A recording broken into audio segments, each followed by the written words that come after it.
ব্যক্তি যদি দৈনিক 1000 বার দরুদ শরীফ পাঠ করে, মাত্র 1000 বার, অনেকের কাছে মনে হচ্ছে যে 1000 বার তো অনেকবার, তাই না?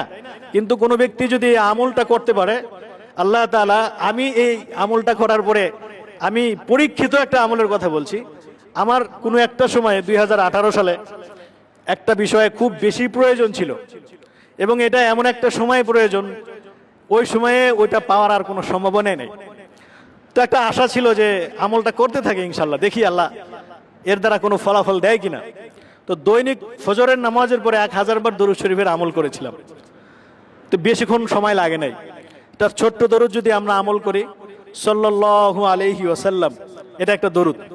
এটা যদি কোনো ব্যক্তি 1000 বার পড়ে, খুব বেশি 25 থেকে 30 মিনিট সময় লাগে, আরো কম লাগতে পারে, আমার 25 মিনিটের মতো লাগতো। তো প্রতিদিন ফজরের নামাজের পরে এই আমলটা শুরু করলাম। তো শুরু করার পরে আল্লাহর উপর ভরসা করে গেলাম। তো যাওয়ার পরে আসলে আল্লাহ তাআলা এত সহজে মানে ওই জিনিসটা আমার নসিবে দান করছেন, এটা আমি কল্পনাও করতে পারিনি। এত সহজে দান করছেন, অথচ ওইটার জন্য প্রতিযোগিতা হয়, অনেক কম্পিটিশন হয়, অনেক কিছু হয়। তো পরে শুধু চিন্তা করলাম যে আল্লাহ তাআলা এত সহজে এটাকে দান করলেন, কি আমল হতে পারে? আমার মনের মধ্যে একটা সাক্ষ্য দিল যে প্রতিদিন 1000 বার দরুদ শরীফের এই আমলটা হয়তো আল্লাহ তাআলার কাছে পছন্দ হয়েছে, এটা হয়তো আল্লাহ তাআলা কবুল করেছেন, এবং আমি আমলটা এই জন্যই করতাম। এই জন্য যারা এই আমলটাকে অভ্যাসে পরিণত করবে ইনশাআল্লাহ, একটা টার্গেটকে কেন্দ্র করেন। যে দেখেন, আমি একটা আমলের কথা আপনাদেরকে বলি। মৃত্যুর সময় কালিমা নসিব হওয়া অথবা ইমানের হালতে মৃত্যুবরণ করা, এটা বহুত কঠিন একটা বিষয়। আমাদের কাছে, অনেকের কাছে এটা সহজ মনে হতে পারে, কিন্তু মৃত্যু পথযাত্রী যারা, মৃত্যুর সম্মুখীন যারা যারা হয়েছেন, একমাত্র তারা বলতে পারবেন যে মৃত্যু যন্ত্রণাটা কতটা কঠিন। হাদিসের মধ্যে আসছে, যখন একজন ব্যক্তির কাছে মালাকুল মউত সামনে চলে আসে, ঠিক তখন ফেরেশতার একটা, শয়তানদের একটা টিম চলে আসে।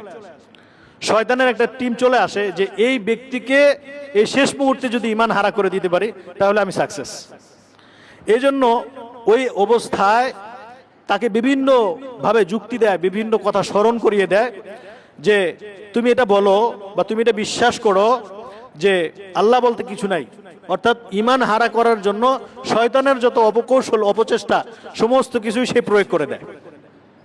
তো এক তো হচ্ছে মৃত্যুর যন্ত্রণা, আর একটা হচ্ছে শয়তানের ওয়াসওয়াসা। এই দুইটার মাঝখানে একজন মুমিনের ঈমান ধরে রাখাটা খুব কঠিন।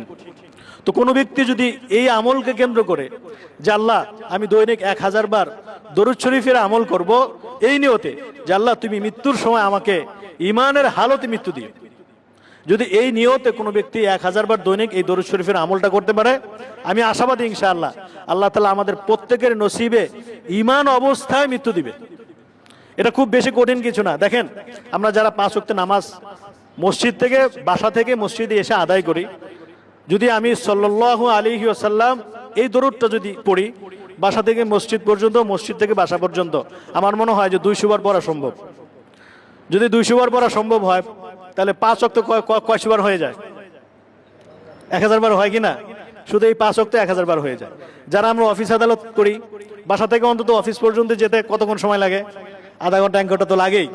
গাড়িতে বসে থাকি, গাড়িতে বসে বসে পাশের ব্যক্তির সাথে কথা না বলে আমি যদি সাল্লাল্লাহু আলাইহি ওয়াসাল্লাম পড়ি, আধা ঘন্টাও লাগবে না, 1000 বার হয়ে যাবে।